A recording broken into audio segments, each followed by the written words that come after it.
when did this idea come to you? As a seed, right after the PCT, I was living in Colorado, and I'd trained on most of the northern Colorado trails for the PCT.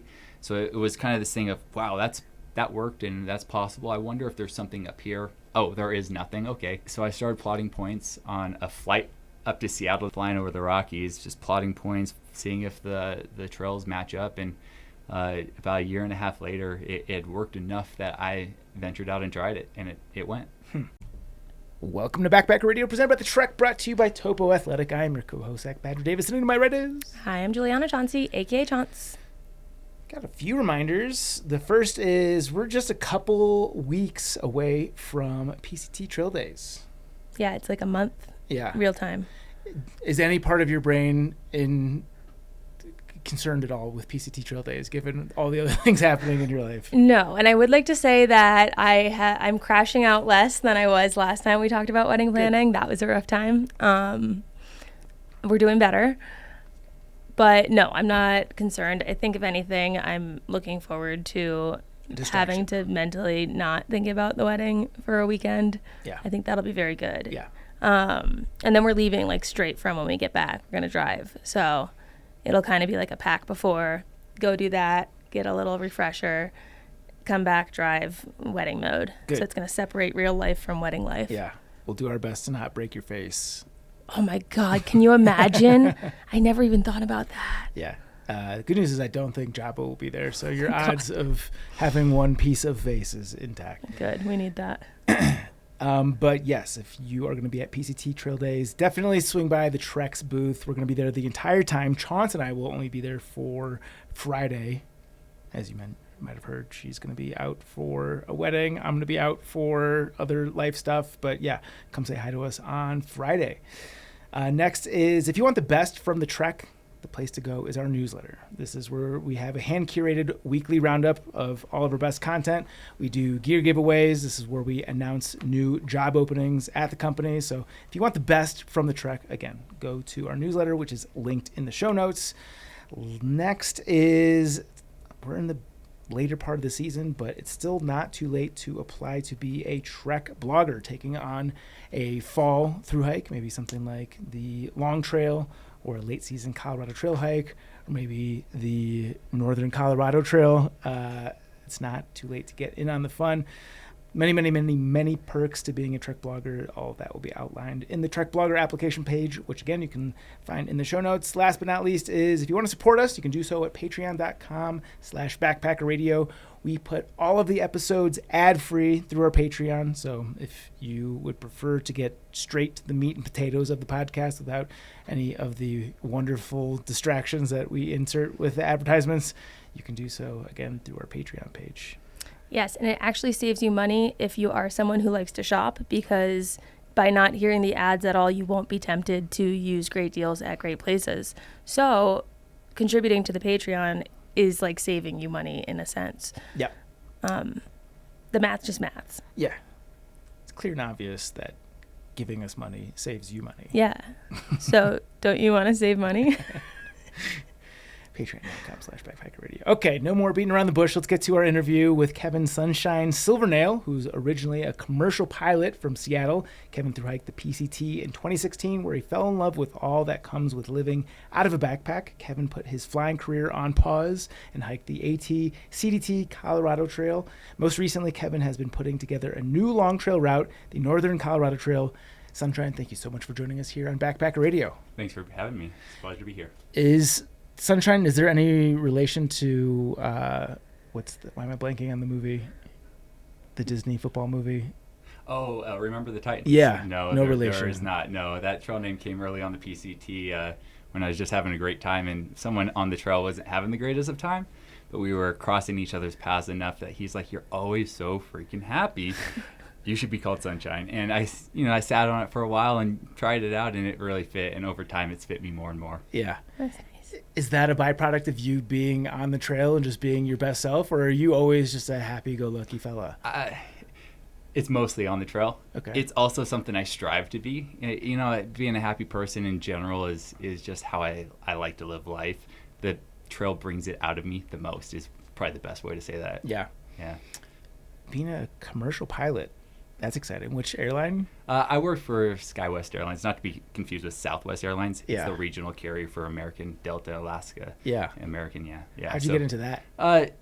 Childhood dream that my parents were. I was blessed enough to have great parents that let me go to aviation school, got a degree in aviation, and was able to just follow that path to that point where I was like, either need to continue and do this for 30 years or put it on pause and go explore these things that I have had my mind on for since the childhood as well. And it's not through hiking is something that takes enough time that companies don't just let you take the time off and come back with your original position. So I felt like I needed to complete this journey of through hiking before I went back, and I just haven't gone back yet. Flying wise, I've stayed in the world of aviation as flight instructor, and the flight school's up in northern Colorado at the Northern Colorado Regional Airport and the Greeley Airport. But that gives me the freedom to take the 6 months or 4 months off that it's necessary to hike some of these long trails. Yeah. So how long were you flying before you went on pause? I started flying when I was 18, and I flew for about a decade. I guess the best way to say that is I went to the airlines in 2015, and then in 2016 I hiked the Pacific Crest Trail. And the rest is kind of history beyond that. Every other year, I save up for about a year and a half to then be able to take the 6 months off during the summertime to go hike a trail. Yeah. Yeah. So you weren't flying other people commercially when you were 18 years old? No. I'm sorry. That's when I, getting the private pilot's license is the first step. Yeah. Just being able to fly the plane, and then all of the licenses and certifications that come after that. Yeah. There's a lot of them in the aviation world. What's your most butt puckery moment? Ooh, let's see. Can I say it on the air? I've done some pretty fun things in the sky. Let's see. I once landed. Wind is a big thing in aviation. It can be gnarly around here, and I flew an airplane from the Broomfield Airport back up to the Northern Colorado Regional Airport in about 60-mile-an-hour winds and landed it. That was pretty harrowing, and I had another instructor with me, and both of us were like, I can't believe we just did that. But yeah, that's pretty extreme.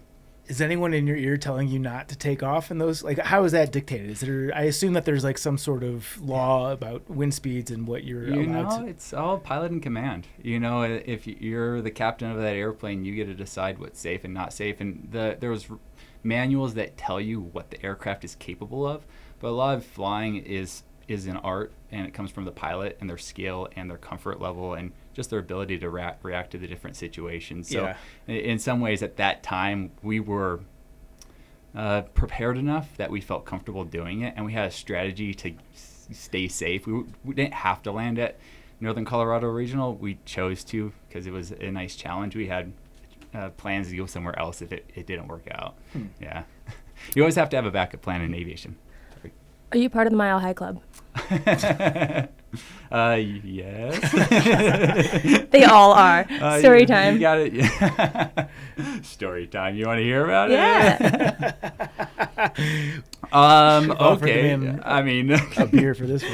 You did. You chose water. Yeah. That is the truth. I mean, what do you want to hear? It's a wild ride when you're flying in a small aircraft and that's happening, and you're kind of there's some controls in the aircraft that allow you to kind of trim the aircraft out to fly by itself. So you just are managing and looking for other aircraft. So you were piloting while joining the club. I mean, we're both pilots. We were both pilots. So yeah, definitely. We knew what was going on. We were putting ourselves in a safe position, but we were having fun in the safe position. So missionary. I mean, in the aircraft, you can only fit in so many ways. There's chairs and seats in the way, Yeah. I assume this is a different flight than the 60-mile-an-hour wind. Yeah, that is the truth. For sure. What a way to go out. Oh, man. Very important question, Chaunce. Thanks. Did not expect that one today. Yeah. Should have seen it coming. What are some of the unique quirks of the pilot culture? Oh, there's so many.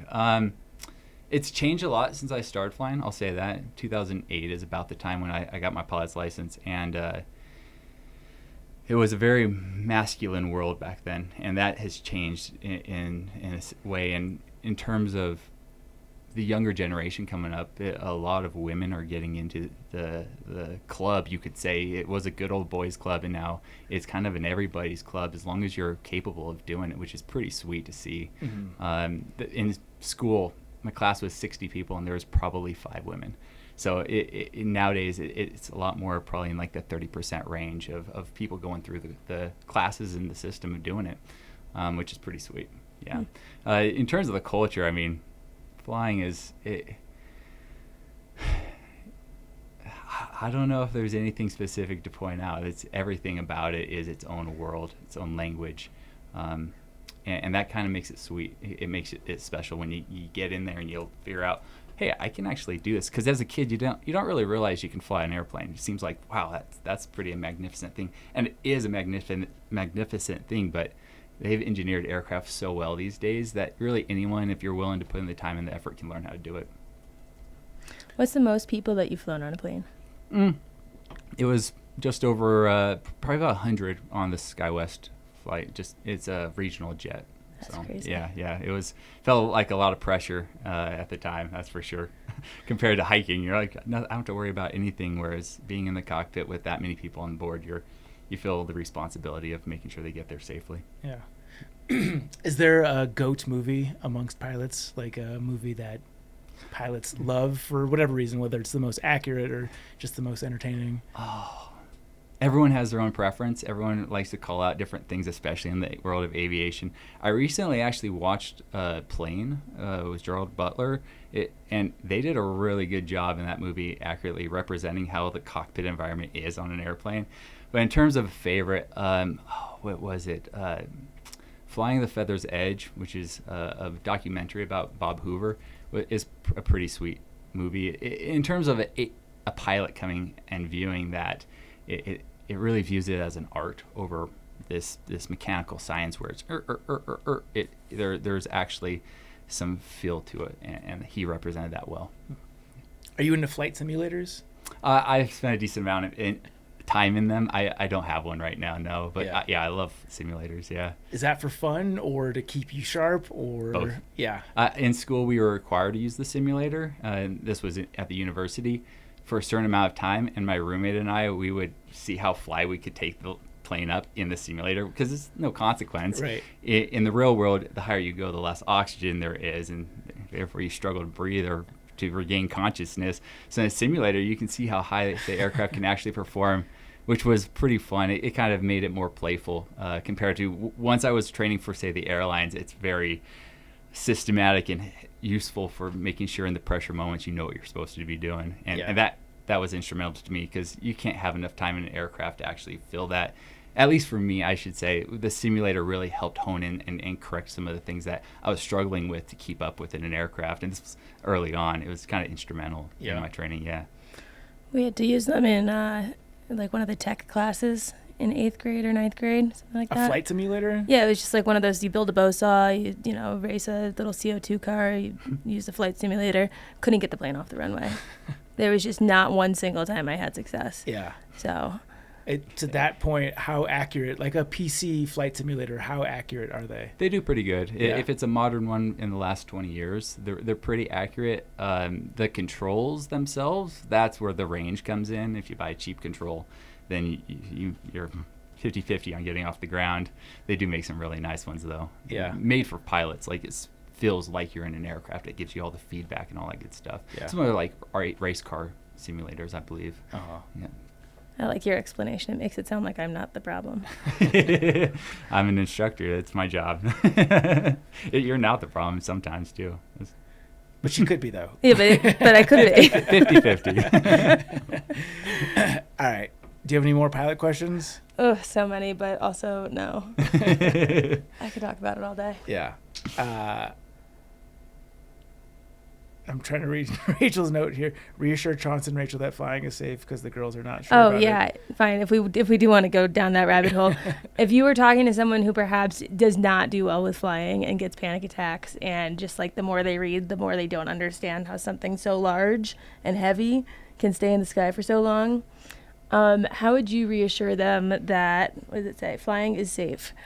I think the video that was the most reassuring to me was This was back in black and white television days when the Boeing engineers bent the wings. I believe it was a Boeing 727.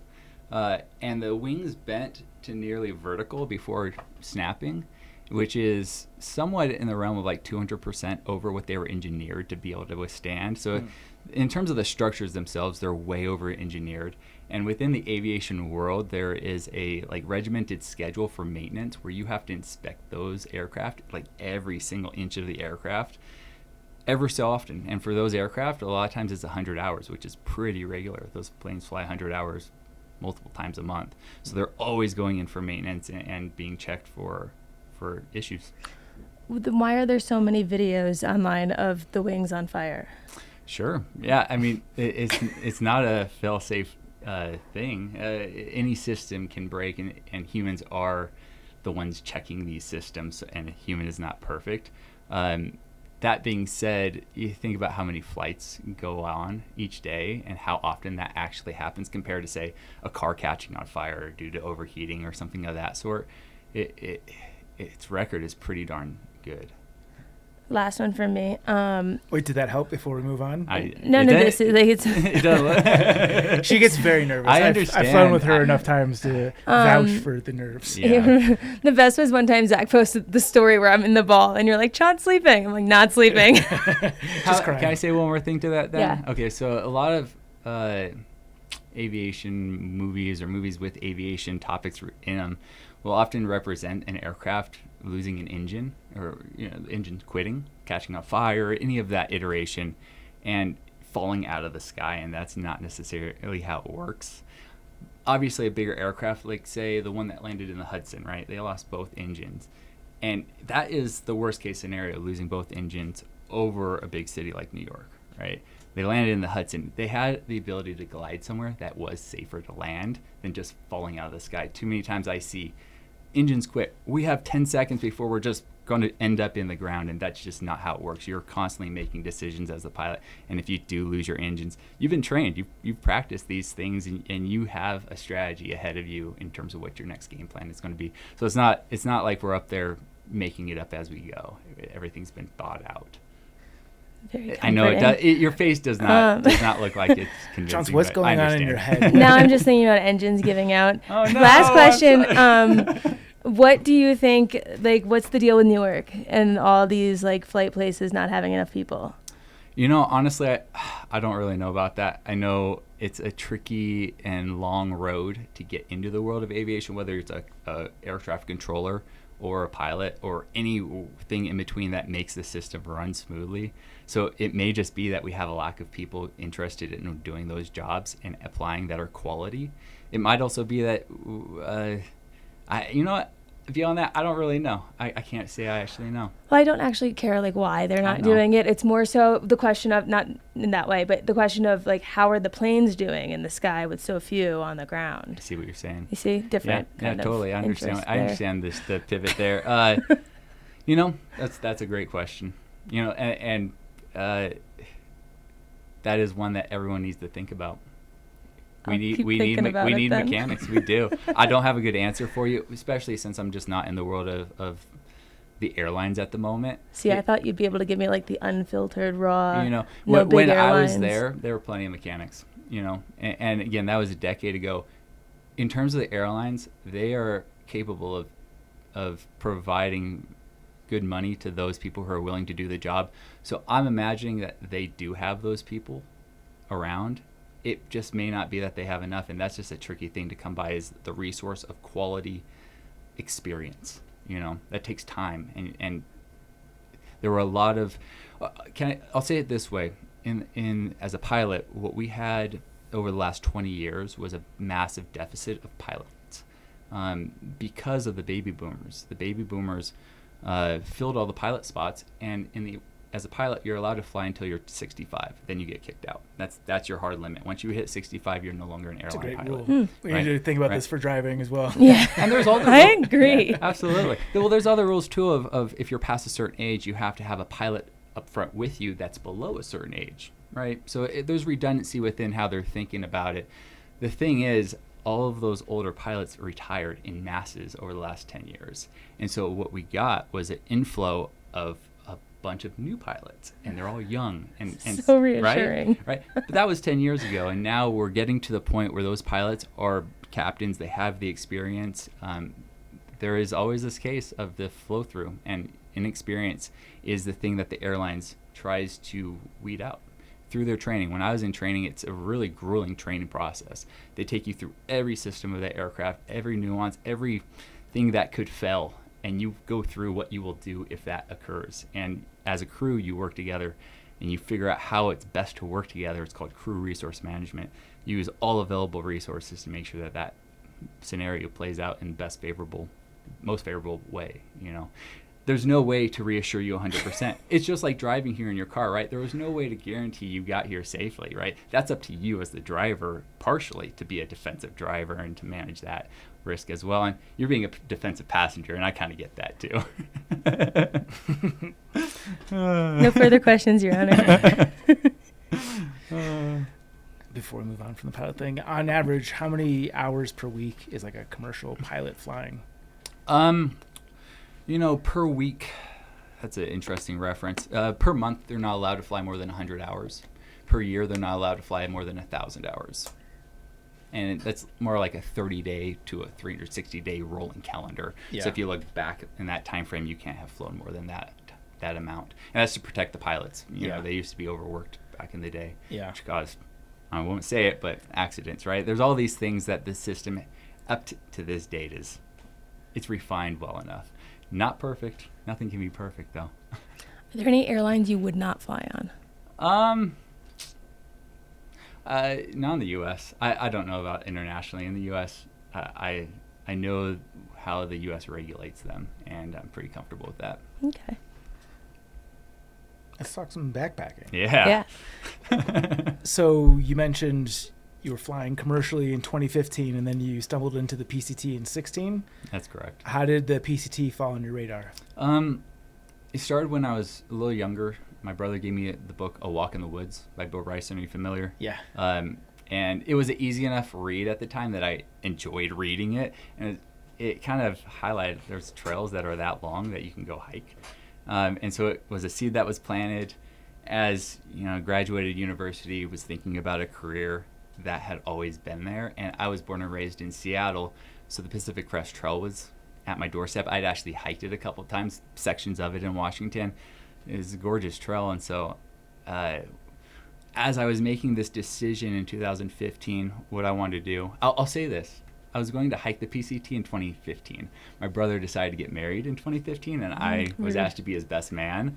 And I was like, well, I can't pass that up. And this thing, I may not actually complete the PCT. I may not even enjoy it. So I kind of committed to doing that. And I was like, well, this would be a good year to go see if I want to work at the airlines. So that's how that fell in. And so after I wasn't super happy at the airlines, and the PCT was now kind of this thing that I was like, I really do want to do that. And so I made an effort. I'd saved up enough money to do it, and I'd launched in 2016 in early April, and immediately fell in love. Yeah. Yeah.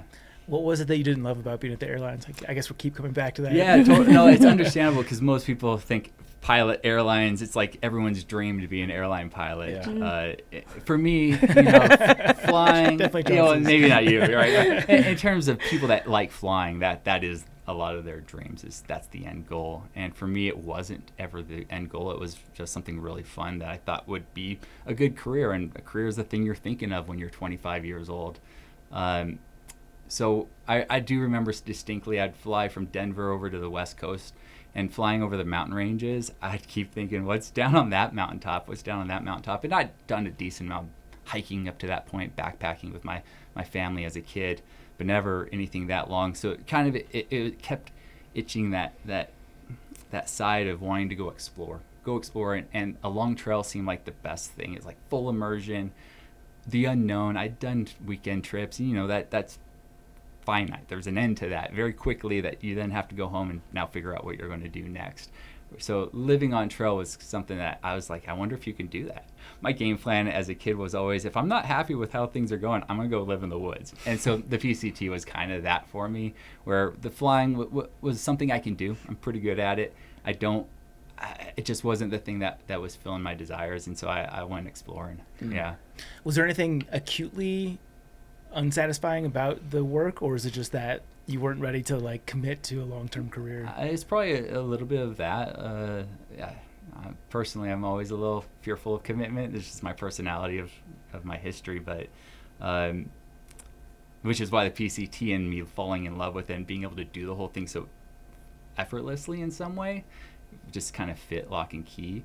The airlines wasn't that. It was kind of dreading going to the airport to sit there all day or go sit up in Minneapolis for 5 days straight to not get called for a flight, and in a hotel room where you're making $100 that day, but the hotel cost $100 that day. So it was like a wasted day. Mm-hmm. So it was a little of that. And, I'll assure other people who are going into that industry, that's not how it is. That's how it is for the first 6 months. And then you get a line and you know your schedule and you can plan your life around that. But for me, it really was this short-term testing out and kind of seeing what's the culture like? What are other pilots like? Is this an environment I enjoy hanging out with in? And as a kid, going to the airport to watch airplanes take off and land is like the coolest thing ever. But hanging out in an airport for 5 hours, it feels like you're just hanging out in a cement building down in the basement, in the pilot lounge, I should say, where it's kind of dark, everyone's sleeping, you're a little quiet. Or someone's chatting and you're trying to sleep. So there's a lot of this stuff where it's a job. It's like any job where there's these pros and cons. It's a sweet office. It's like one of the coolest places you can be if you have to work in an office. It's high pressure, I'll say that at times. And there's an element of that where, it's if you're not loving it and wanting to be there, then it may not be the thing you want to do because, again, you're worried about the passenger safety. And if your head's not in the game to handle anything that comes up that day, now you're at risk along with all your passengers, and that's I didn't think fair, especially as that feeling grew over time. And so hiking the PCT was definitely chasing after that, the feeling of hiking and backpacking a long trail to see where's my heart, is the airline really not something I want to do? And up to this point, that draw has not been there. Did you know there was a pilot lounge? No, I was trying really hard to not ask about it. You can. No, it's okay. I don't need to know about it. Sounds dark and quiet. I guess, yeah. I could imagine that there's disparate desires in the pilot lounge. Like some people will probably want to yuck it up, like you were saying, and others want to rest. Yeah. What is the pilot lounge like? It mostly is calm and quiet because everyone who flew a red eye that morning, right at 2 a.m. is now taking a nap, and everyone understand what that's about. But there's always someone that comes in and has maybe had 3 cups of coffee and now is just a little more vocal than you're ready for. Do you see like regulars there? I can't say I flew long enough to know.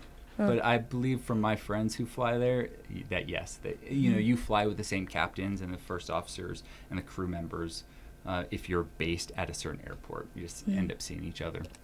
Once you decided to do the PCT in 2016, but you had known that you were going to do it and you were flying in 2015, did you go out of your way to fly over parts of the route that were closer to you at all? No. I inherently did fly over parts of it, but I was in a jet. You're flying so fast, and when you're that close to the ground, you're in a busy phase of arriving at an airport, so you're busy doing things. You're not necessarily spending your time looking outside. So I looked at the mountain ranges as I flew over them and had the thought, I wonder what's down there. But I never actually specifically picked out any parts of the trail to kind of look at. Got it. Yeah.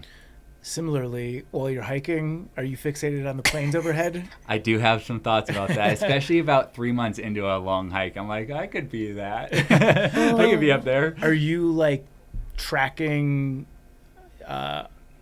non-ordinary planes, like non-commercial planes? Like, if you're hiking in a group, are you pointing out fun facts about planes to the rest of your hiking group? No, I'm not.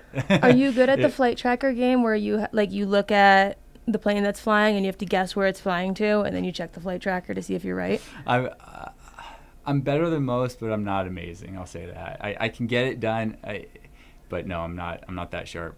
What can you tell us about chemtrails? I'm sure they existed, but most of the things you see up in the sky are not that.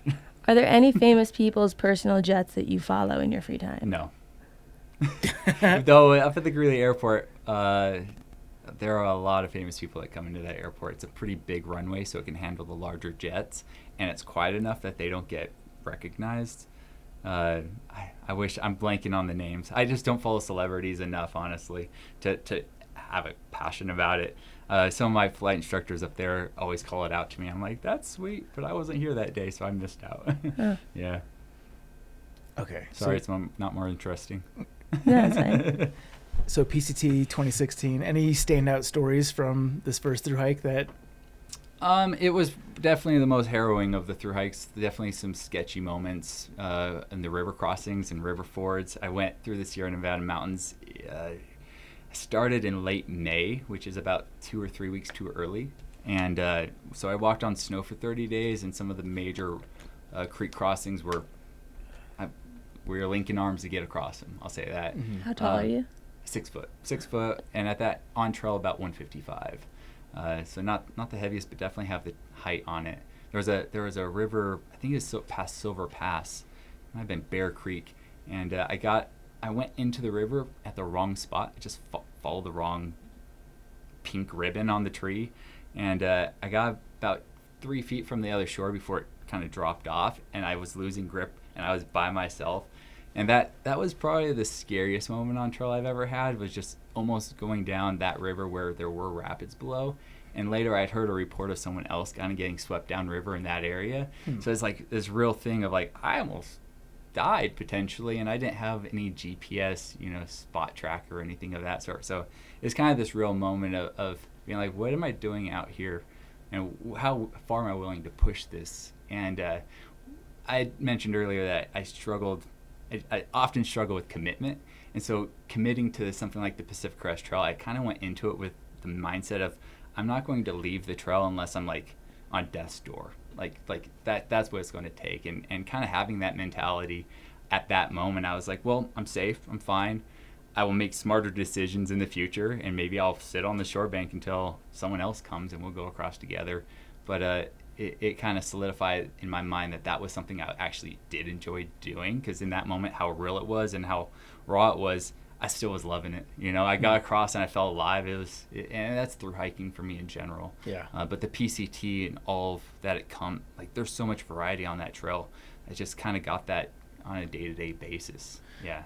So were you hiking through the Sierra alone? No. I'd met 10 other hikers in the desert, and we kind of formed a trail family and decided to go through the Sierras together. Because we were so early. We made a point to stay together. Got it. You just separated throughout the day. That day, actually that night, I chose to go like 3 miles ahead because I just wanted a night on my own. I was tired of being with a big group. I just wanted a night of quiet out, and then I hiked over the pass the next day by myself just because I wanted to be out on my own. And yeah, I got punished for it a little bit, but also I now know what I could do. Yeah. Did you then, after that moment, hang back to meet up with the rest of the group, or you're like, the next day cool? was town, so I met everyone there, and actually it was after that day that we all kind of started to go our own paces, which was nice. We all, I think, needed it. We had been going over one pass every day for a week straight over Mount Whitney, and I think we were all feeling kind of the grind of it, and committing to a marker that, say, someone else came up with the day prior, say, hey, as a group, let's try and make it to this campsite the next day. And I think we all just wanted a little bit more freedom than that, and at that point we were able to, the snow wasn't as heavy and there weren't as many big crossings that we needed to deal with, so we all had a little bit more freedom, which helped us a lot, I think. Yeah. Okay, so PCT, year off, anything noteworthy in the year between PCT and the next trail? A little lost after coming off the PCT, for sure. Left the airlines and didn't have a job to come back to. I hadn't set anything up. And were you thinking you would just jump back into being a pilot? I really didn't know. I left for the trail as kind of this escape, of let's reset my life in some way. And coming back, it was trying to figure out how to put those pieces back together. And it took me about 6 months to kind of sort that out, where I then got an opportunity to go back to the flight school I worked at years prior, before the airlines, and as one of the more senior guys there. So it gave me a lot of freedom to set my own schedule, make sure I was getting out on hikes, which was necessary coming back from the PCT, just getting the fresh air of the mountains. But beyond that, it was mostly kind of sorting out what my next thing was. And it quickly became, I want to go back out there. I want to go do that again. And I'll say it to this day, I want to go do the PCT again. But the Triple Crown was on my mind for sure after the PCT. So looking at the Appalachian Trail was kind of the next step. And I started planning that one pretty quick. Yeah. Yeah. You don't have many people who do what we did, which is the same thing, which is PCT, year off, AT. Usually it's AT, then PCT. Mm-hmm. What was your impression of the AT, having come from the PCT as your first hike? Just a lot more social of a trail and a lack of views. Those were my two big thoughts.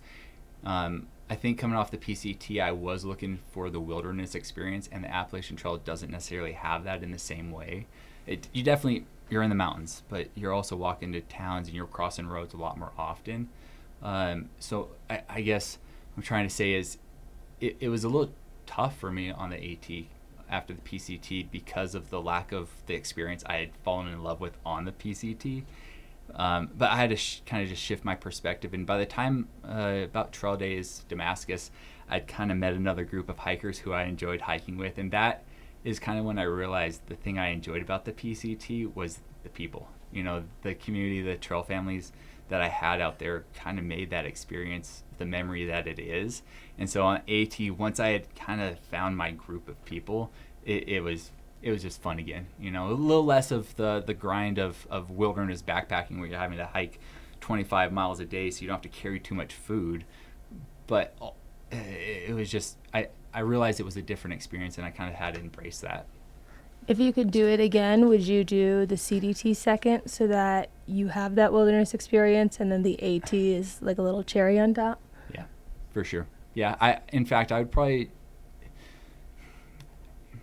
I go back and forth on this. Sometimes I think I would do the CDT first, then the PCT, then the AT, but that's me now having hiked them and knowing what they're about. The CDT is just a lonely experience, and I think after having the social experience on the other two trails, it's made that trail a lot more difficult in the moments when you don't see anyone for 7 days, any other backpackers, I should say. And that's what I found on the CDT. I just found loneliness, and I talked to other hikers who were on the trail with me, but like a day separated, and they're like, there's people around me, I know, I'm just lonely out here. I'm like, come find me. So it's not unheard of out there. So you would start with the CDT so you could level up the social factor with each through hike? Yeah. Because again, that I realized that was a fun aspect of it for me. It really brings me into that sunshine character to the next level. Yeah. I guess not to skip trails, but I guess kind of also we're doing that here is, were you able to enjoy the CDT with it being such a isolating hike? It's a magical trail. Like, it goes through some really cool spaces that you don't really have access to unless you're on that trail or you're a rancher in that area. There were definitely moments when I was not enjoying myself. And I, hiking through Colorado, I took full advantage of being home. I went home twice on the trail. I actually ended up flipping up north because I was going to deal with the snow, which I didn't want to do again, and I was kind of lonely and nobody else wanted to deal with the snow. So I decided to take the easier route of going up to South Pass City in Wyoming and hiking Colorado southbound, which was even more lonely because nobody was doing that. So I kind of kicked myself back and forth on the CDT. I actually didn't finish the trail. I hiked south through Colorado, got back to the town of Creed, and then I went home. And then my family had a little family emergency. Everyone's all right, but I stayed home to help them out. And so I still have half the trail to go do, but I'll probably go back and do the whole thing again. I like to thru-hike them. Yeah. It's just fun. Yeah. Would you do it northbound? I don't know yet. I've talked, and I've even on the trail, we're going to discuss the NoCo Trail. Southbound, all the southbounders I've talked to on the CDT say that's the way to do it. You just have the timing of the snow right, the bug season right, even the heat. It just seems to be a more logistically sound way to do it. But I've hiked the other two trails northbound, and I kind of like that challenge. And I think there's more northbound hikers in general. And again, that social aspect is something I'd probably make sure I focus a little bit more on when I go and do it. Yeah. Yeah. All right.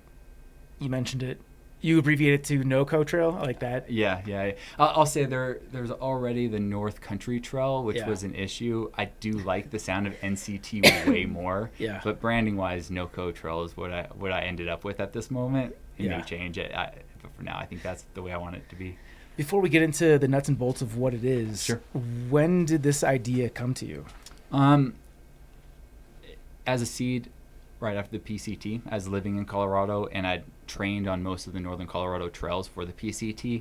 So it was kind of this thing of, wow, that worked and that's possible. I wonder if there's something up here.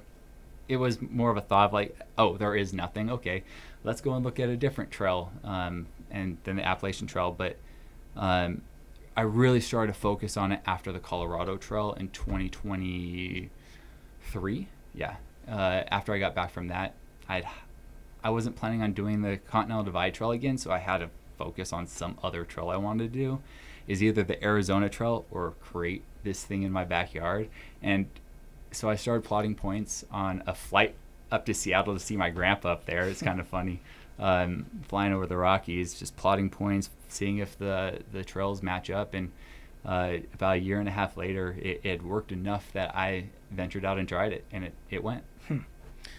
Okay. Let's go to the nuts and bolts, and then I have a lot of questions about Absolutely. how you actually make this come together. But give us the terminuses of the Northern Colorado Trail. Sure. So on the northern end, there's the Dunraven Trailhead. It's just north of Estes Park. It kind of leads into Rocky Mountain National Park on the north end, and the southern terminus is at Glenwood Springs on the I-70 corridor. Okay. I should say at the transfer trailhead is kind of where I put it, but there's a few different trails that lead into Glenwood Springs, so Yeah. I figure people are going to take the route they want to take. And how many miles? Just under 300. If we could say 300, it's 299.8. We were talking about that before you got here. I was like, I wonder how much it infuriates him. Oh, I thought about it. I'm like, maybe I just draw this line as a little zigzag. Make it just a little longer. Oh, yeah. You can call it 300. I know. Oh, and I do. Well, in conversation, I Yeah. do. But I guess if I'm being exact, which a lot of times I am. If the Colorado Trail gets to be 500, you definitely get Yeah. to be 300. Fair enough. Fair Yeah. enough. I'll take that. Yeah. So what is the process of actually designing the trail? Like, do you start with the endpoints and you're like, how am I going to connect it from here? Or are you just looking for the places that have the longest trails that connect? Walk me through your thinking and actually designing this. Yeah, you're right on the right track. It initially was seeing what trails led from the Front Range, kind of the Fort Collins Loveland area, across the mountain range into Walden. I'd known about the trail, the Continental Divide Trail over by Steamboat, and so that was my plan, was to make it over to the Zirkle somehow. And I guess in terms of trying to find a trail that does that, the Dunraven Trail is one of the few where there's easy access from a major paved road that then leads over the high country. So plotting from that point, that's where I started. And from there, I actually took it a couple different paths. Originally, it was to Walden or it was to Grand Lake. And Grand Lake, I was then thinking, we'll follow the Continental Divide Trail to Steamboat that way. But that seemed, in my mind, a little too short in some way. The trail I was looking for was about this 300-mile length where it would take about 3 weeks to complete. So I stuck with the north route, accepting a lot more road walking because of it for now. It's something that can blossom into something cool in the future. And then as an endpoint, so I guess as a start point, my goal is to get to Walden. Past that, I didn't know where to take it. I thought about going directly west of Steamboat, but there really isn't any good public land with great trails in that area. And so my girlfriend had mentioned the Devil's Causeway.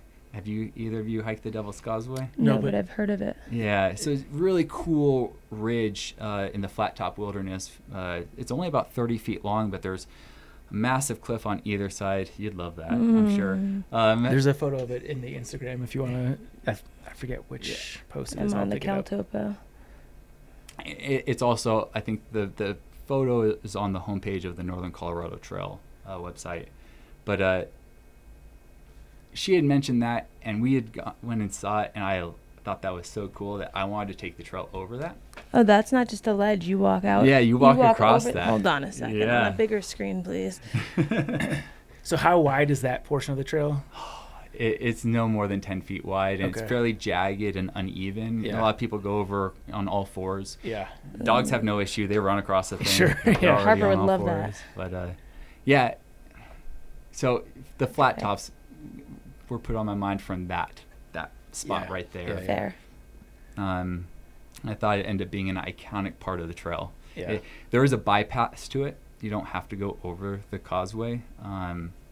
Whether it's storming or you just don't like heights, there's the option to go around it. So the bypass is specifically to avoid that stretch of trail? Oh, yeah. Oh, yeah. You mentioned Walden a couple times. Is that like a CDT town? What's the significance of Walden? Walden they're becoming more and more of a CDT town. Most people go to Steamboat on the CDT instead of Walden.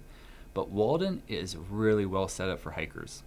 I actually was over there last month for a CDT event and talked to the sheriff, and he confirmed with me that you can stay for 3 days at the Sig and Hansen Memorial Park in Walden for free. There's potable water, there's bathrooms, and there's like showers nearby that you can pay for, like $10 for a shower. And so as a town, it's a really good through hiking town. Lots of good lodging and other food stops, easy to resupply. Interesting. Sorry, I'm just It's all getting good. Yeah, we're lost in looking the at the logistics maps. on this. Okay. Okay, so 300 miles, you mentioned some road walking. How much of it is on roads? Good question. The math, it's like 40% Okay. on roads. Yeah. There's 2 sections on major highway where it's paved highway with very minimal shoulder, 4-mile segments each, one going into Walden on the north side and one on the south side of Yampa going into town there. Beyond that, it's mostly county roads and Forest Service roads, gravel, or county roads that turn into gravel. I feel like this is the part of the Shark Tank episodes where they're like, okay, well, how about the numbers? Yeah, right. yeah, You know? for sure. And then they crush dreams. What's the longest road walk? What is the longest? It's across the Walden Valley. What's the exact length? 20. I'll put it at like 30 to 35 miles. Okay. Yep. And that one's a lot of like pavement as well, which makes it a little brutal. So with the stretch that's on the highway with limited shoulder, is it a goal to get the trail Absolutely. rerouted from there? Absolutely. In fact, I'll say this: like when I hiked it last year in August, the original route I'd plotted had 2 unknown sections that ended up crossing private property, and when I hiked it, I ended up crossing that. It was a mistake. I didn't know it until I got there that I had made such a big mistake. There wasn't any massive barrier that I couldn't get past, but there were signs that said, "Oh, you are trespassing." I was like, "Dang it!"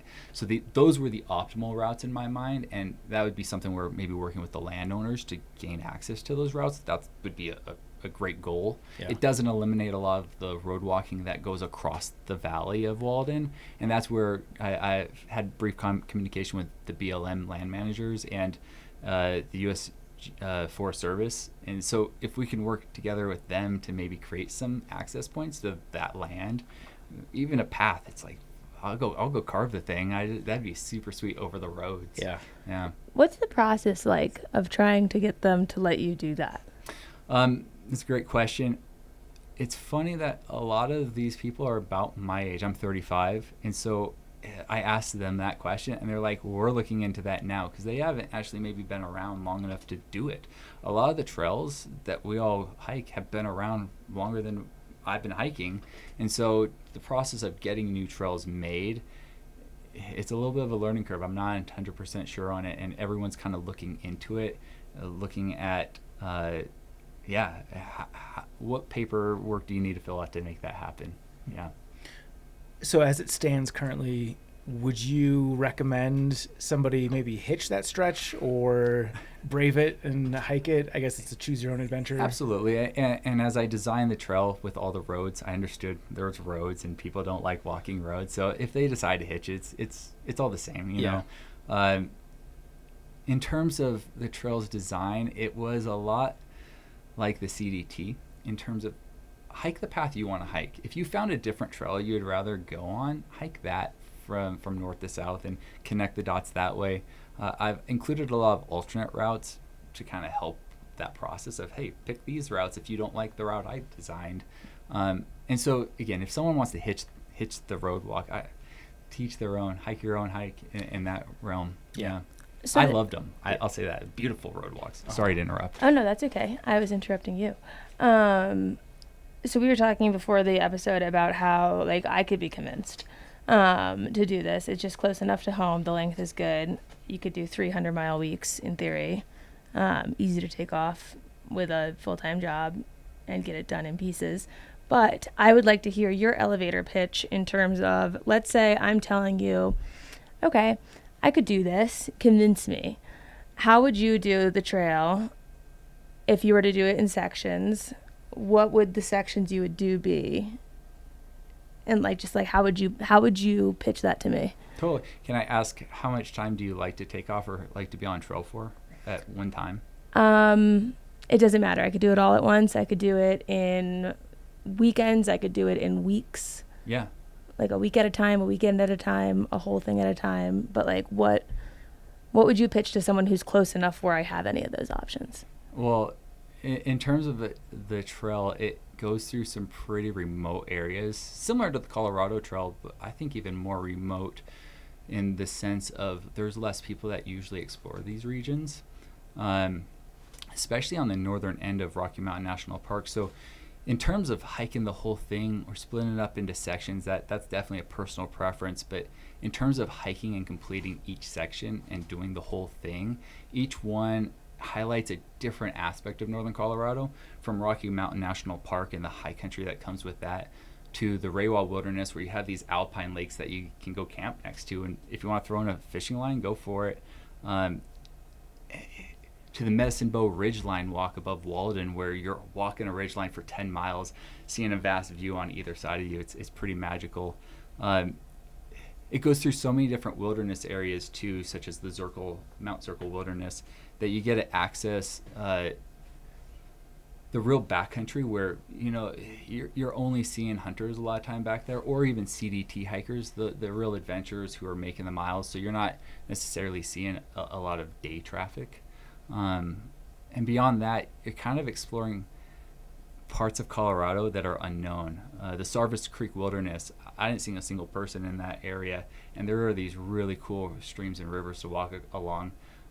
In some of the only areas of northern Colorado that haven't been burned yet, so much of it has been burned. And the trail does go through some of the burn, which is magical in its own way, because the aspens are starting to grow in, and that creates its own beauty. And when you say trail, this is actual single track, or is there a route at points? In terms of, there's definitely trail. I used a lot of the Forest Service roads to connect all the trails together. Okay. So you're walking on a trail for a long chunk, and then you hit a road, and you got to use that road to get to the next trail.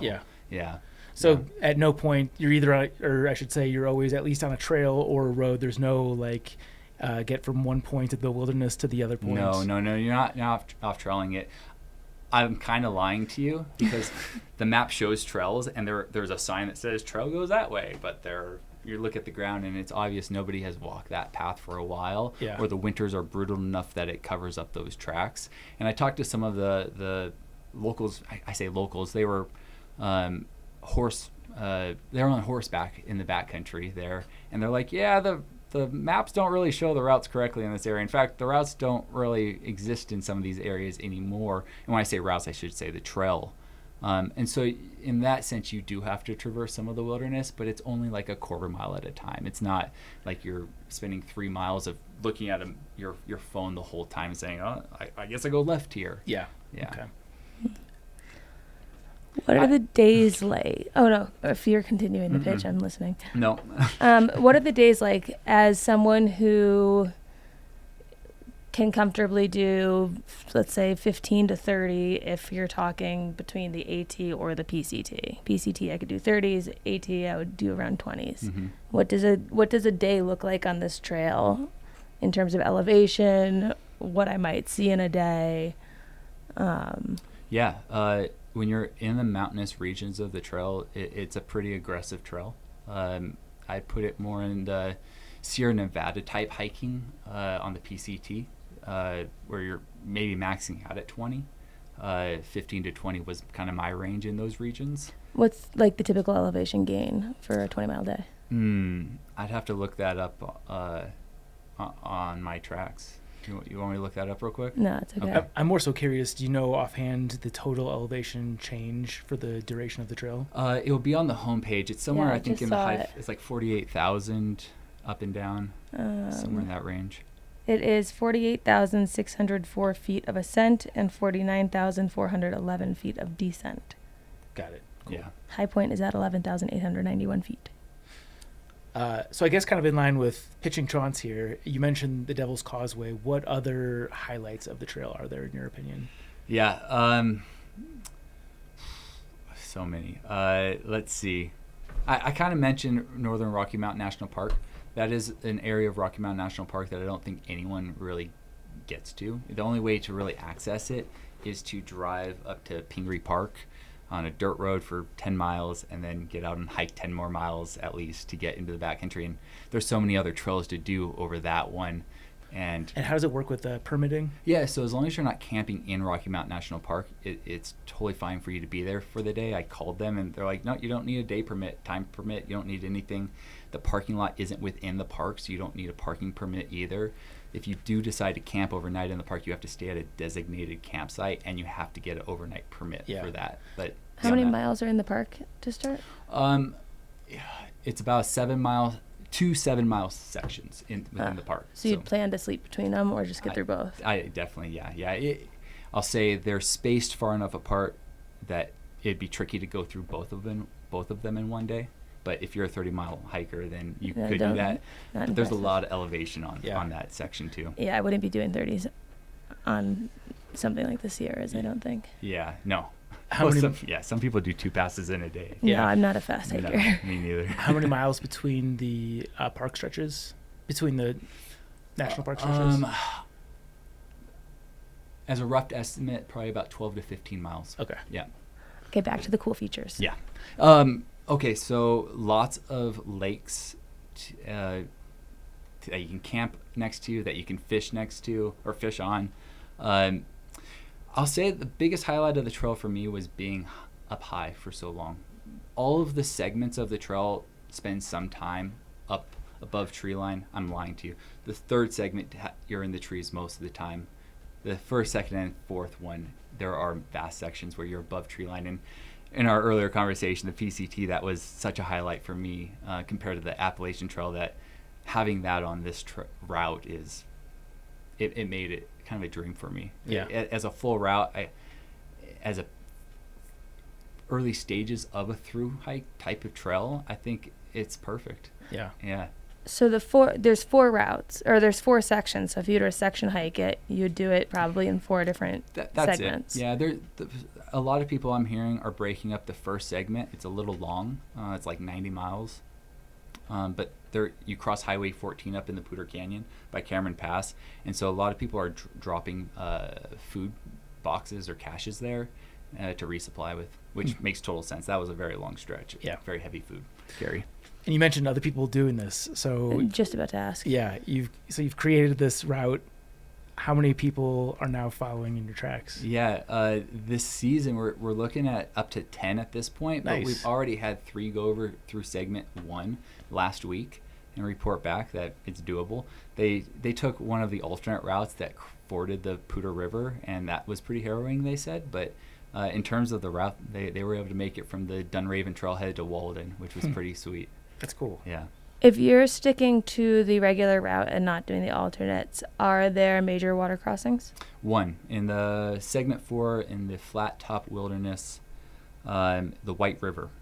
I actually had a conversation today with someone asking, how is that crossing? One of the locals said that crossing in the later season is pretty low. This time of year can be 3 to 4 feet, but it's not a fast-moving river. It's one that you often find fishermen standing in, so it's one that when I went through was not even a thought. It was obviously a large river, but it wasn't like I was hanging on my trekking poles trying to trying to keep my grip. Yeah. And what time of the year did you go through? It was late August that I Okay. went through, and last year was a higher snow year than this year for sure. So when you did this, did you do it all in one stretch, or did you do it in the segments? No, I did it all straight through. Yeah. That's my favorite way to do it. How much of the trail changed as you were doing it, if at all? So how I had planned it before I left is how I was able to hike it. Okay. Those 2 private property areas, as soon as I got off trail, I realized I had to change those, and that was the biggest change I made from then and now. Did you ever hear from the property owners? No. And I've talked to the CDT about the culture of those property owners in that region, because they have similar challenges with their route.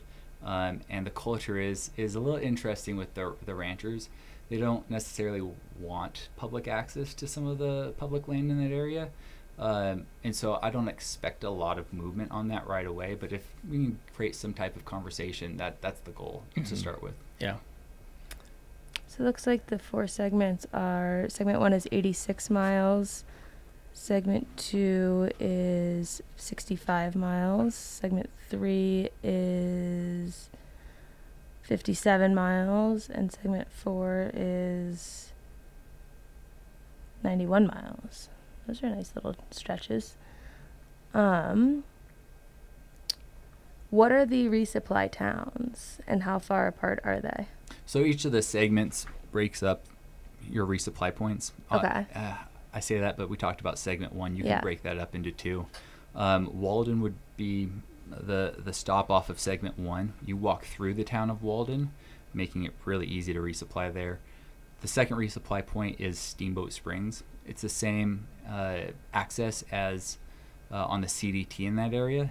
And so there's a side trail that you could walk into Steamboat. It's a 10-mile side path along the Fish Creek Trail, or you can hitch from Highway 40 into Steamboat. And then the third resupply would be Yampa. I should say after segment 3, you walk into the town of Yampa, and they have a really nice grocery store to resupply from. And then the last town would be Glenwood Springs, which is the end point. I did create an alternate in between. Something of a new trail, it's a hiker democracy in my mind, right? I went and made this thing, and I kind of organized it, but everyone who goes out and hikes it gets to choose which path they want it to go. And so it was kind of my intention to give some freedom to other people to decide which way they wanted to go, and to kind of help figure out what is the best route in northern Colorado, because I don't have all the answers. I realized that, especially after having got off trail. But the Oak Creek alternate is something I laid out so that people could have access to the town of Oak Creek, which is a larger town, more services, maybe a cooler town to hang out in as a hiker. It does require more road walking to get to, though. So there's these trade-offs where Yampa, it's a nice small town. There's a lodge there. There's not a lot of camping. There's a grocery store, some public services.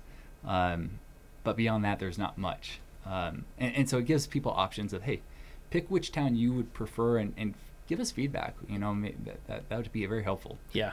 Have you scouted much of the alternates yourself? I have. A lot of them I have hiked just over the years. And then post-trail, I've gone back to some of them, especially the ones that I've changed because of the private property, and made sure I had waypoints and water sources, campsites, just so I understood that it could be done. Yeah. If you had a crystal ball and you had to guess if one of the alternates were to become more of like the de facto trail, which one would that be and why? There's a short little alternate pass out on segment 2 out of Walden called the Lone Pine Trail. When I laid out this route, I didn't pick the most efficient route. I went to the places that I thought were going to be the coolest in northern Colorado. That's how I laid it out. And I recognize that's not how everyone likes to hike. They're like, but I could just cut the corner and go that way. And so that trail is a much more direct route up to the top of the hill, the ridge line.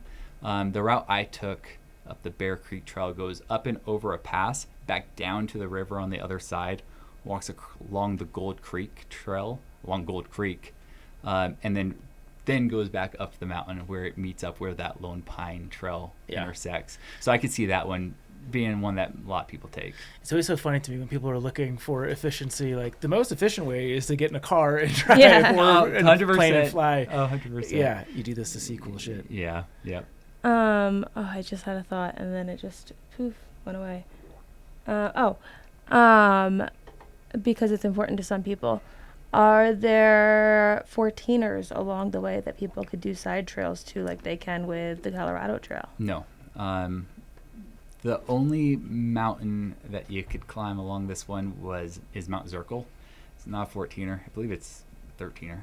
Could be even 12, but that is why I took that route I was just telling you about along the Bear Creek Trail, then Gold Creek, is because it gives hikers access if they did want to summit that mountain, which is pretty cool and not that hard of a mountain to climb. Mm-hmm.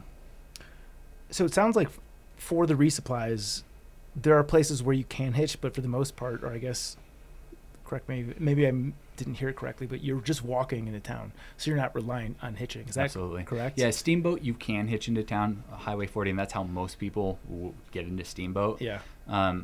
By design, I was thinking about the solo hikers that don't want to hitch, are uncomfortable with that. I used to be that type of a hiker, and so hiking into Steamboat or hiking into all the towns is kind of one of the features I like about it, just for, again, people that don't like that aspect of it.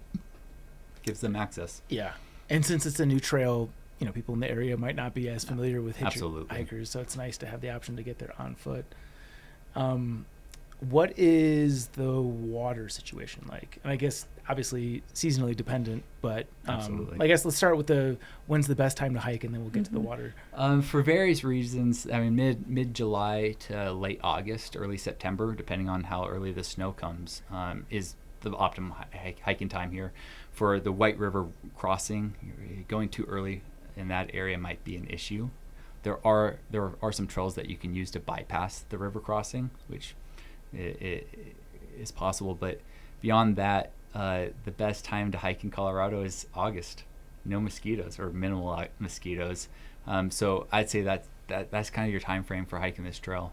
In between the snow is all melted by mid-July. This year it's been since late June to mid-September. Yeah. And how long did it take you to finish? It was 22 days, including 1-0. Okay. Yeah.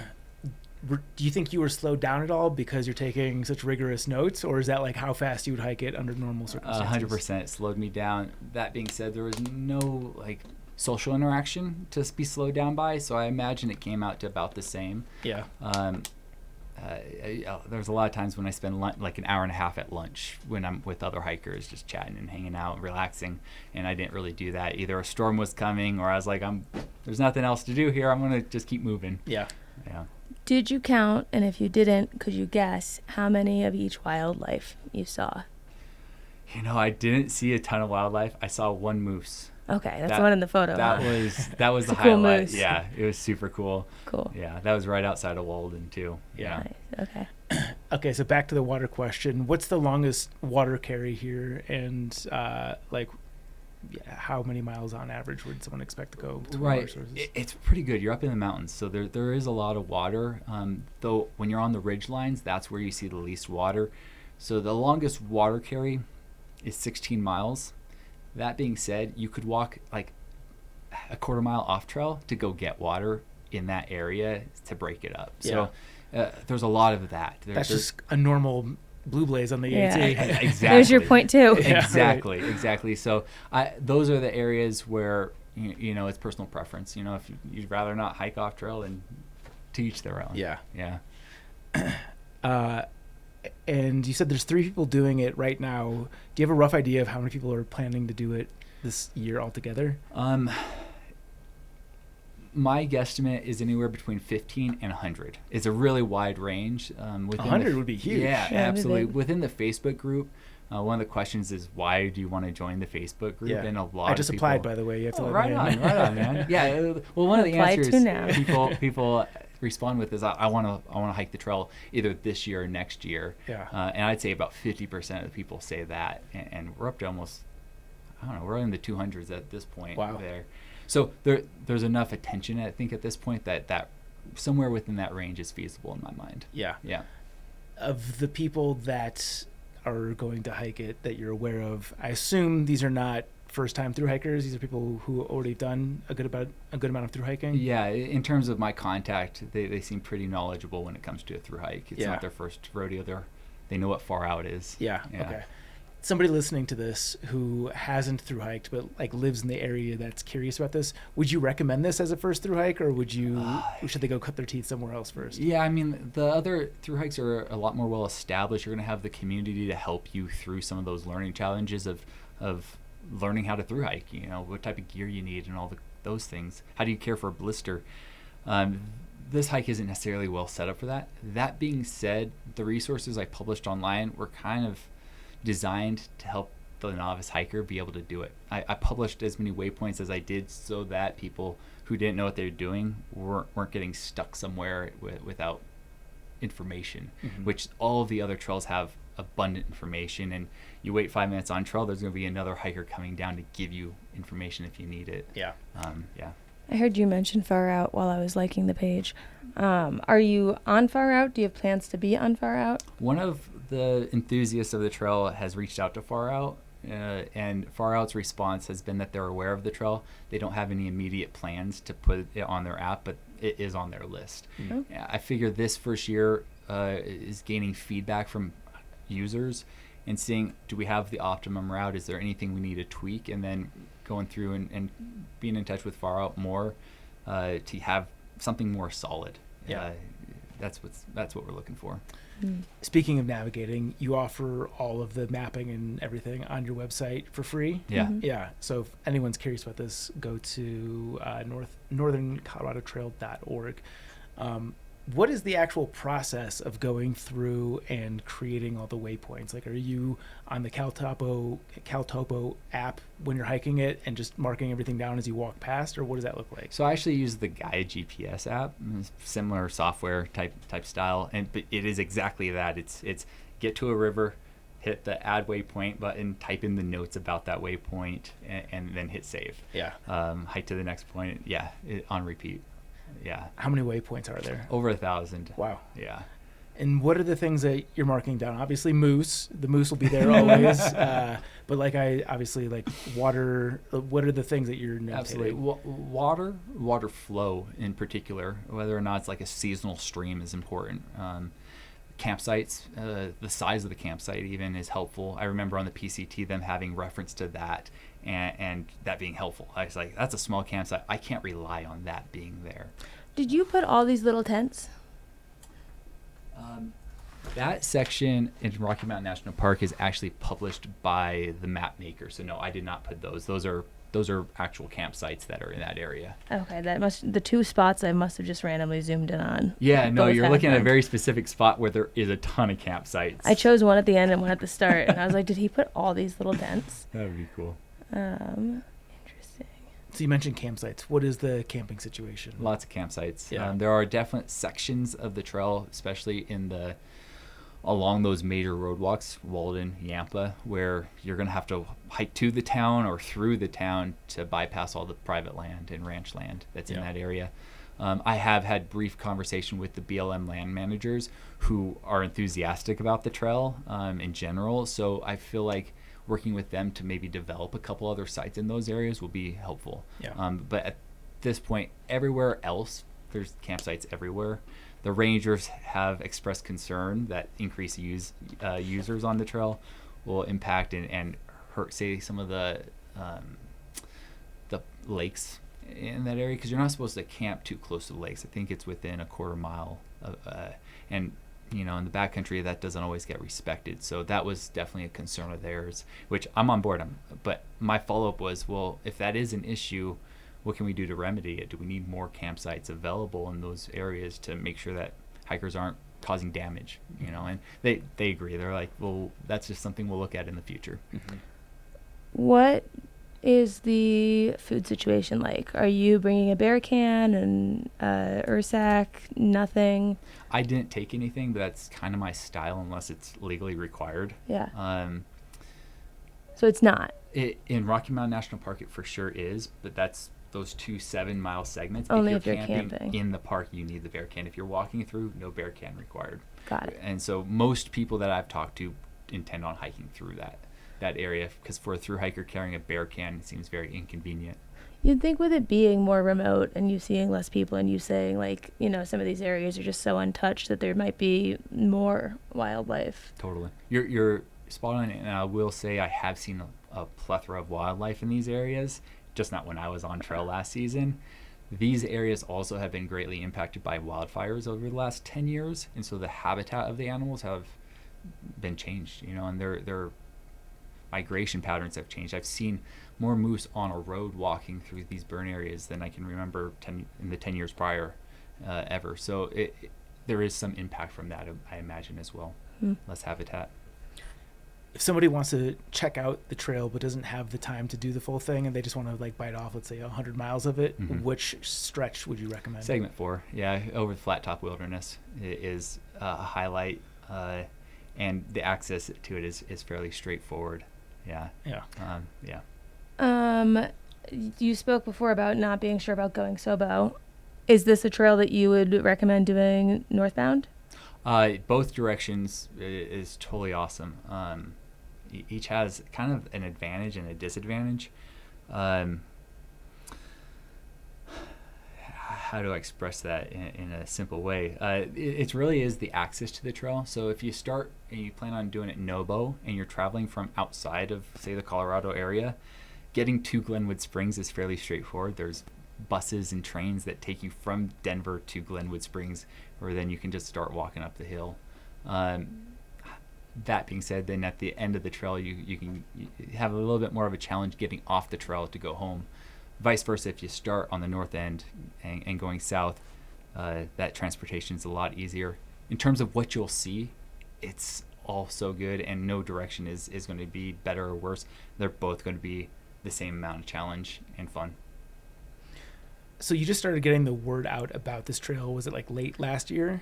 This year. It was February. Okay. Is when I published this website. Yeah. Yeah. And you said you've already got a couple hundred people at least indicating loose interest in doing it. Absolutely. Why do you speculate there's so much enthusiasm for this trail? I've heard from others that it's just a demand in the northern Colorado area. There's no long trail in the area. The Colorado Trail doesn't touch any part of it. And so in terms of the amount, the community up there of, say, trail runners even, or outdoor enthusiasts, everyone in that world is excited to have something that they can go explore now, you know, right in their backyard. Yeah. Is there a part of you that wants this to eventually connect to the Colorado Trail and have maybe a border-to-border thing, or is your mindset more, I like this being separate? I go back and forth. I'll say it would be a great thing to have a connector route, and I've thought of it. I've looked at it briefly. That being said, I do respect the Colorado Trail and what they do, and in terms of them being their own individual as well. And so in terms of attaching the two of them, that would be a great thing and definitely a future project. But for now, I think focusing on creating it as its own entity is kind of the focus. Again, out of respect to the Colorado Trail too, anyone that hikes that trail, Denver to Durango or vice versa, it's its own majestic thing, and that should be an accomplishment of itself. You shouldn't need to necessarily hike from, say, Estes Park to Durango in the future to be considered a Colorado Trail thru hiker. You know what I'm saying? Yeah, but it might be cool. It is cool. It is cool. And again, it's a decision that as a community we, all of thru hiking is a community, and so it's a small enough community that I understand that working together and making something cool for the community is what really I'm interested in, whatever that looks like. Would be pretty nice if you could extend it down into the Elks, like in the Aspen, Crested Butte area. I've looked at that too. Yeah. I originally plotted a route from Glenwood Springs to Palisade, going kind of south through that region. It adds it's like a 120-mile leg. Yeah. And it's a future thing that maybe I'll look into. It's a lot of roads. Yeah, sure. A lot of roads. Is it tough to like focus? Because this is obviously a hobby. This is not your full-time job. Is it tough to like focus on what the next step is in terms of whether that's, we're trying to work with the private landowners or extending the trail, or I'm sure there's a million ideas that you have to beef this thing up. Like, how do you decide, how do you build sort of a priority structure for this? Yeah, especially since it's a new thing for me. I've never built a trail or route like this before. It is somewhat putting out a fire if one comes up, and then beyond that, kind of systematically working towards a honing of the trail to being the best route, whether it's the most scenic or the most efficient or the most logistically sound. And so it's whatever makes that happen. There's these opportunities like being here with you today that come up, and then those kind of take that priority. Or recently, the hikers that were out last week reported that one of the bridges I thought existed crossing the Cache La Puta River got washed out years ago. I just didn't know, and so on the guides I had that there was a bridge there, and it was a really significant river ford that they're like, we do not recommend anyone go this way. So in terms of fire type deal, I went up there to go look at closer at it and make sure I'm not sending people to have to turn around and hike 40 miles backward. And so taking some video, being able to publish that information so everyone can make a good decision on their own, that's kind of where my priorities are lying, especially since it's hiking season. It's like I'm trying to help hikers that are looking to do it, because them doing it is beneficial for me and for us all, figuring out what's the best route. Yeah. Making it a real thing. Totally. You know? Yeah. I definitely think you've hit on something, because when I think of doing, like, if I get a free long weekend in Colorado, Northern Colorado is really never top of mind for me. Like, I'm always going west or south, southwest. Going north that's just a part of the state that I admittedly have not explored at all. So this is giving me reason to at least go check it out. Yeah. Cool. I think that's my questions. Do you have any other ones? No, I think it worked. I would go do it. Yeah. Sweet. Pitch worked. Yeah. Nicely done. Thank you. What's your 9 to 5 nowadays? Because you said you were doing the flight. Yeah, I was flight instructing. That's kind of taken a side burner for me. Mostly, I work. I have my own little wood shop that I run. This is also taking up much more of my time, which I'm enjoying. If this could take up more of my time, that would be optimal. You know, if this could become more of a full-time thing, that's the highlight. But for me, I'm more of doing these side projects at this moment, not really working a 9 to 5. It's trying to find that lifestyle I'm looking for, you know, and aviation hasn't necessarily brought it for me, so I'm kind of just still exploring. Yeah. Do you accept donations on the website if people want to chip in to help? Absolutely. Fund your time? And funding my time, but also anything that they donate will go towards, like, building a bridge over the Puta River. Like, that's on my mind. I'm like, I'll go up there and start putting sticks down if I need to, but really any funds will go towards creating this as a legitimate through hike, and it, like, eventually, hopefully, a national type trail, which has a certain designation that you have to work towards. I've learned. So that's the goal. Yeah. Well, you're fighting the good fight. You're doing a good thing for hikers out there. We're definitely appreciative. We will wrap with a sponsor question. Shout out to Topo Athletic. Use our code TREKSPRING15 for 15% off at topoathletic.com. What is your top performance enhancing or backpacking hack? Running shoes as the shoes you use. Don't get the ones that are waterproof. What do you rock, out of curiosity? Ultras. That's okay. Ultra Lone Peaks. They don't listen to this. It doesn't matter. But my girlfriend just bought a pair of those shoes, and she loves them. Yeah, she absolutely loves them. I think that's what she's going for. Right on. Yep. Cool. Well, Kevin, thank you so much for joining us here on Backpacker Radio. You're doing an awesome thing. Appreciate you. Let people know where they should go to keep up with the website, everything you're doing. www.northerncolorado.org, and then we have a couple of Facebook sites, Facebook page, and a Facebook group that we're updating as more information comes in. Cool. Sweet. Thank you. And please accept my application. I will, for sure. Why did you have to apply? Mine was just like a follow-like. On Facebook? Yeah. There's a group and there's a page. Oh, I gotta find the group. Yeah. I'm in the group. The group's All right, private. I'm gonna find the group. You're in the Pretenders page. Shut up. To the Trek propaganda portion of today's show.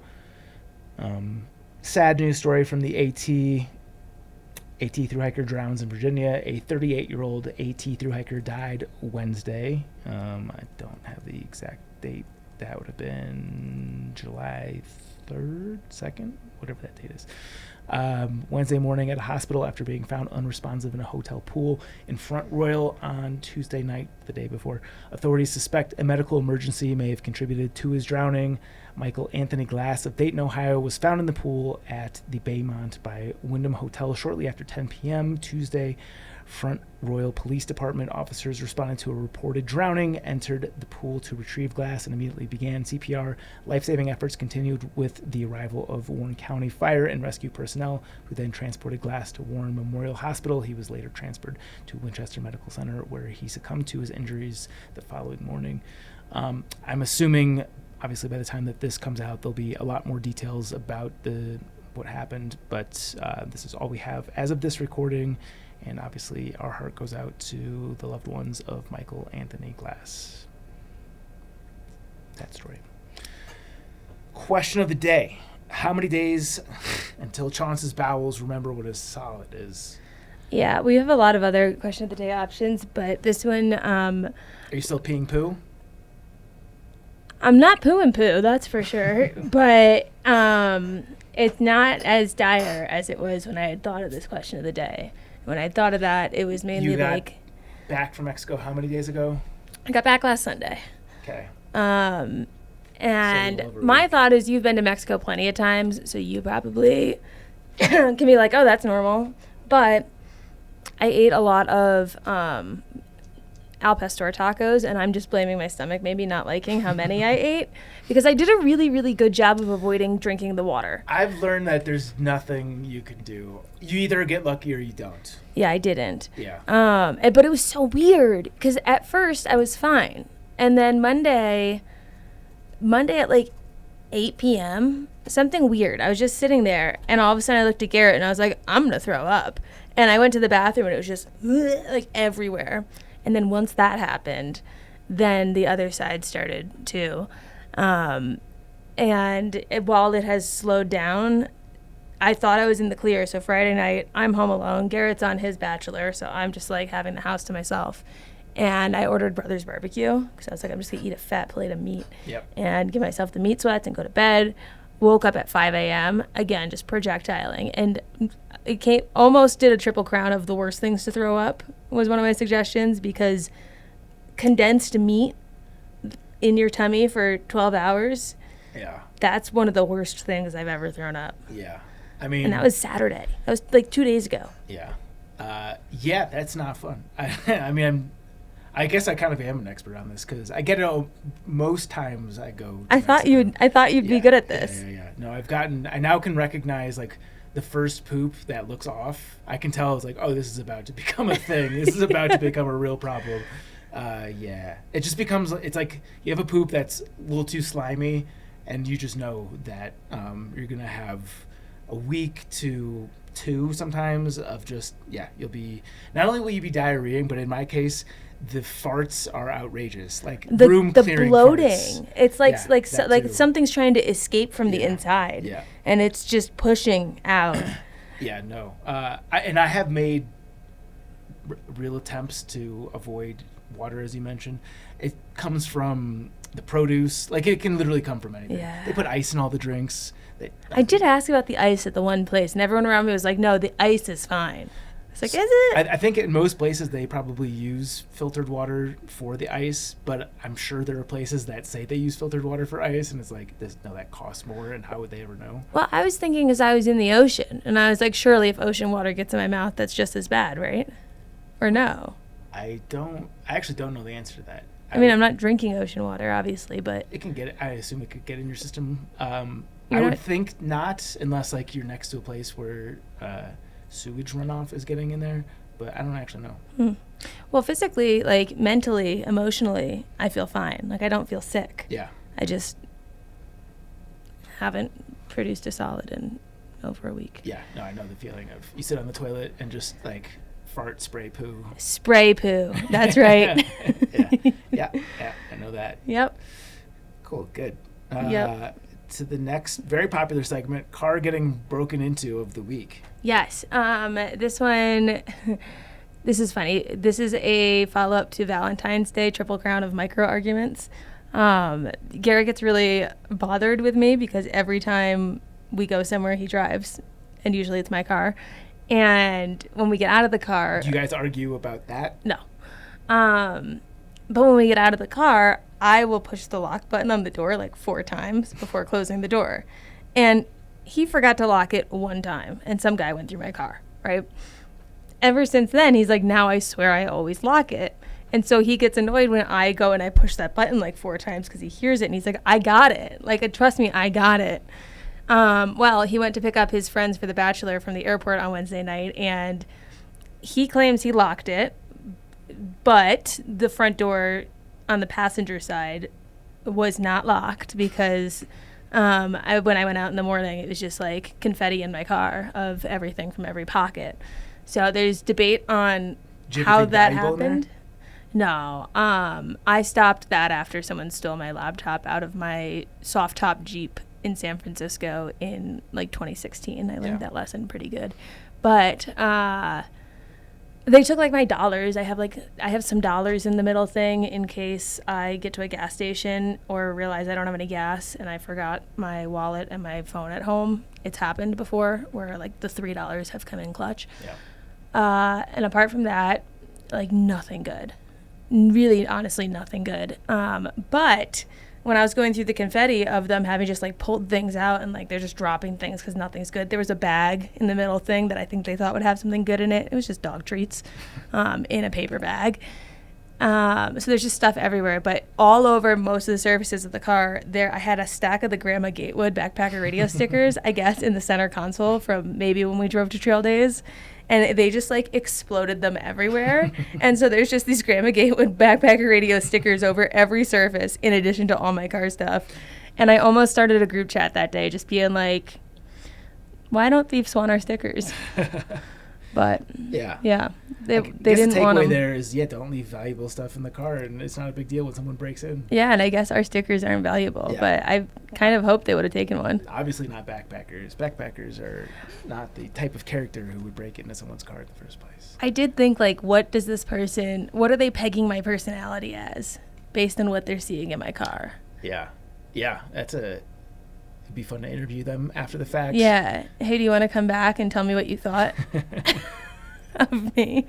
Dog treat stickers, a couple bucks. The glove box had a set of reindeer ears with little bells that goes on Harper's head at Christmas. Did they take it or leave it? They left it. Okay. I had just taken my Ray-Bans out the night before. That's nice.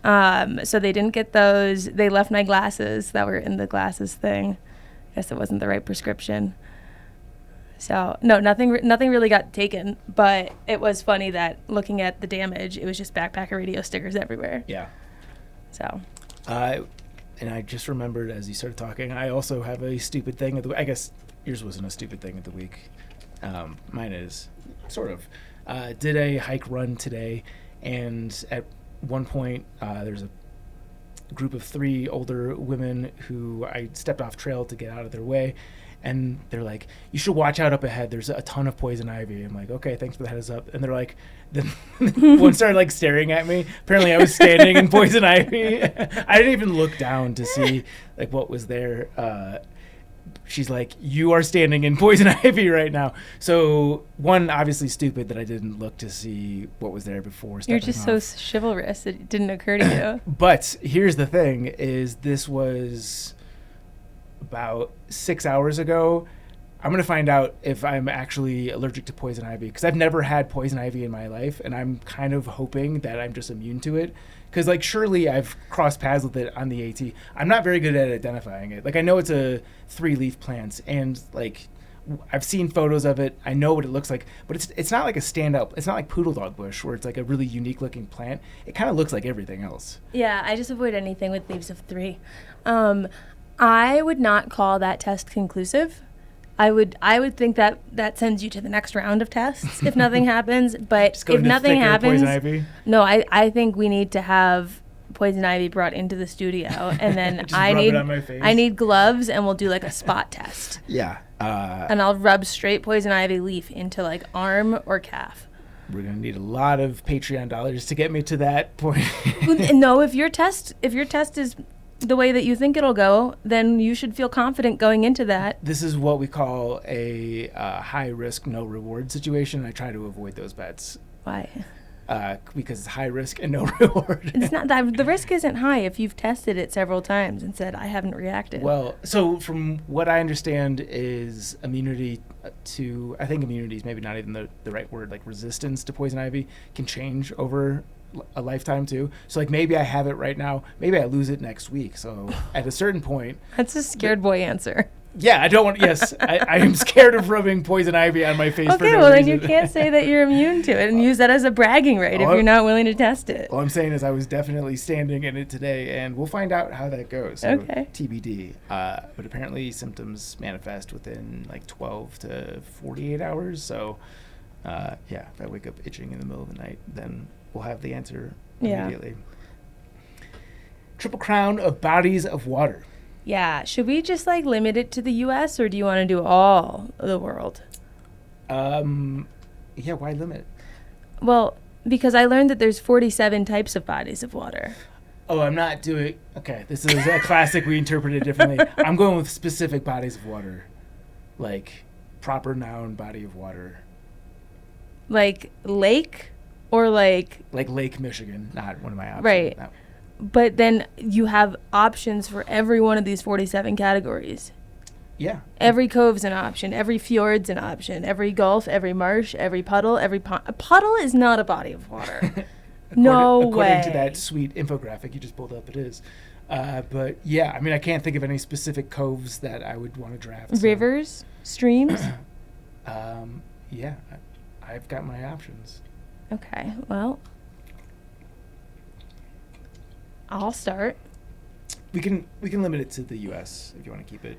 No, it's okay. Domestic. I can. We'll do a U.S. bodies of water, and then we'll do a international bodies of water. Yeah, It's such a riveting subject. There's so many options. Yeah. Okay, for my first one, if we're doing U.S. based, I'm gonna go with the Grand Prismatic Spring, which is in Yellowstone. It's the one that looks like a rainbow. I've never been to Yellowstone. And it's really, really hot. It's this one. Yeah. It looks like a rainbow, so cool on it, having really cool colors. Very vibrant colors in person, too. So very cool. Very hot. I read a story about a guy falling in it once, and all that they found was the flip-flop. But just so different from everything else. So I think its uniqueness and its vibrant colors earn it a spot on my list. Cool. For my first pick, I'm going to go with the Gulf of Mexico, or I guess America, if we're being present day about it. My mind was more so the Mexican part of that, but I mean, I can fuck with the Florida side of the Gulf of Mexico, America as well. Just pristine, warmer waters. Some of the nicest beach that you get in the U.S. I don't think I've seen better beach in the U.S. than the Caribbean. Yeah, true. So that's my first pick for sure. Next one is,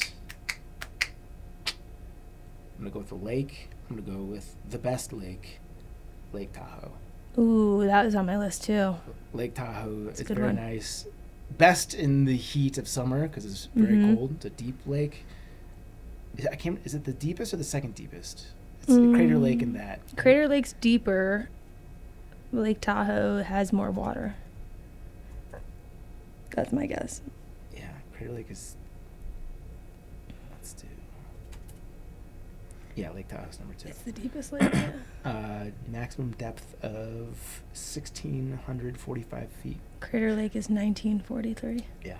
But Lake Tahoe, it basically looks like an ocean from many of the vantage points. As blue as it gets, and all the towns that surround it are cool. The mountains on both sides are very cool, especially the PCT side. So yeah, Lake Tahoe fucks very hard. Yeah, I sad you took that off my list, but that's okay. My next one I'm going to go with is, ooh, these are hard. There's 3 that I could group together, but I've got to pick just one. I'm going to go with Flathead Lake. That is in Montana. It was on par with like Lake McDonald, Avalanche Lake, like the Glacier National Park type lakes. But Flathead Lake we went to on the way to Glacier. And it's one of those that has like the super clear water where you think that it's really shallow, but it's actually super deep. And we rented kayaks. Yeah. We rented kayaks and we kayaked down like 7 miles of one of the rivers that came off of it. And it was really fun kayaking and thinking that like the ground was right there and you'd stick your hand in and thinking you'd touch a twig or something, and it would be nowhere near you. Someone's got like a submarine kayak. I don't know what the fuck that is, but that's Whoa. cool. Yeah, Flathead Lake is super cool. If you have time to go. Again, it's not in Glacier, so sometimes it can get missed, but it is worth a side trip. Yeah, I need to check it out. I was in Montana for the first time last year. So Really? a lot to explore, yeah. Looking at this reminds me, I just watched the Netflix documentary on the submersible. Oh my God, same. I was so disappointed. It was a little long and boring.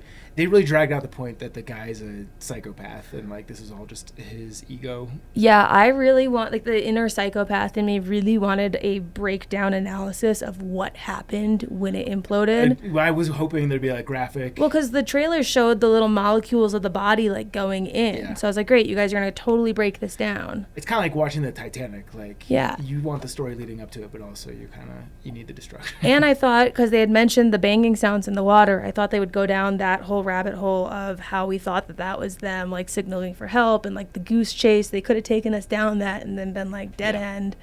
Yeah, very disappointing. No, it took me like 7 watches to get through it because I fall asleep every single time. I had the date down. I was excited for it, and it Of the documentary or the actual the dive? documentary. No, I'm not that crazy. I didn't realize there was an entire culture around like deep ocean diving and submersibles and all that. Yeah, I don't even belong in a scuba suit.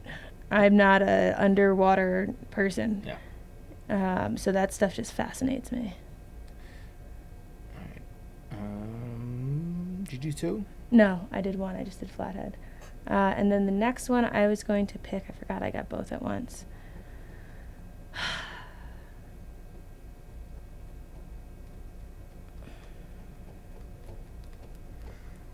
It's just so hard to narrow it down. I'm going to go with... Honestly, I'm going to go with good old trusty, the Hudson River. Why the Hudson River? It's very pretty in the fall with the Fruity Pebble trees. I would not swim in it ever, but it is very pretty. It feels like home. And nostalgia. Yeah. I'm basing it off mainly nostalgia. Yeah. Important in the history of the world to things like steamboats and the fur trade. Yeah.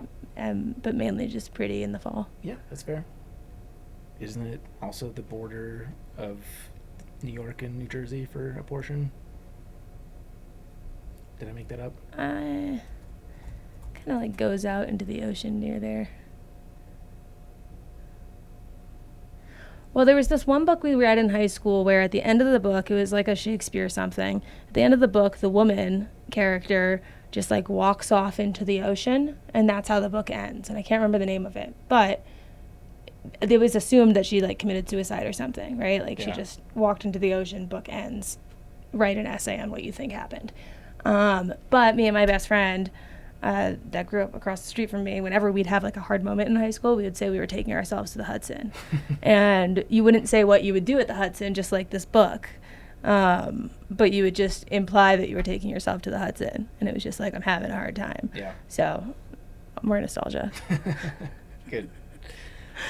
My last pick, if I was going to go nostalgia, I would go Lake Michigan, although I wasn't that. You said you weren't going to pick that one. I'm not. I like Chicago River. Yeah. Maybe the only thing more toxic than the Hudson. I'm going to go with, I'm keeping it on theme with Colorado stuff. Blue Lakes is down in southwest Colorado, sort of past Silverton. And I will say the word is out on this one. I think there was a Backpacker magazine article about it a number of years ago, and maybe that wasn't even the onus of the popularity, but I did this during COVID, and I started like at sunrise, and on the way down, it was an assembly line of hikers going up to the lakes. That being said, the lakes are incredible. If you've probably seen photos of these lakes, they're like, blue is not even an accurate representation. They're like deep, penetrating turquoise. Yeah, that was a hard thing about making my list, is because I'm so drawn to that stuff, those colors. And so many of the ones that I've really, really loved, like on the PCT and on the Colorado Trail, have been little unnamed ones. So how do you name them? Yeah. But then I was also thinking of the Buffalo River from the Ozark Highlands Trail and how blue that one is. I think I'm just a sucker for when they're really blue. Yeah. And in North Cascades, how they were super blue. Love that. Yeah. I do think I'm also like a bit at a disadvantage with my list because I haven't been to Hawaii. But you've been to Hawaii, so I'm surprised you didn't choose anything Hawaiian. I mean, I had the Pacific on my list. The Pacific's a pretty nice body of water. You could have done that. I could have. It touches the U.S. Yeah. What I like is looking out at the Pacific more than being in it, just because it's cold. Yeah. It's a tolerable temperature in like Southern California for like 20 minutes out of the year because it's so cold. In Hawaii for a little bit more than that, but it's not like a hangout ocean, generally speaking. Yeah, I guess I recently learned that it's colder, which seems like common sense, but I've never really spent time going back and forth between the two in close proximity, so you don't really notice. Yeah, it's discernibly colder than my experiences in the Atlantic. The Atlantic is definitely a much easier ocean to hang out in. Yeah. Like Outer Banks and stuff. Well, I always think I just caught it on a good day. Yeah. You know, like, oh, I must have just gone in the California Ocean when it was cold. No, it's cold. Living in San Diego, I would splash around in the waves sometimes. I go kayaking, but it's not like a hangout in ocean for most of the year. Also, San Diego doesn't get that hot, so that's part of it. But yeah, I mean, Pacific is awesome, especially out in Hawaii. But I like looking at it more than I like being in it. Yeah, we're gonna have to go through a. International itself is just hard because then it's like, do I pick the seas or do I go? I mean, there's so many places. Yeah. So this will be a tough follow-up. We'll have a good follow-up on that for sure. Mailbag. Ooh, okay.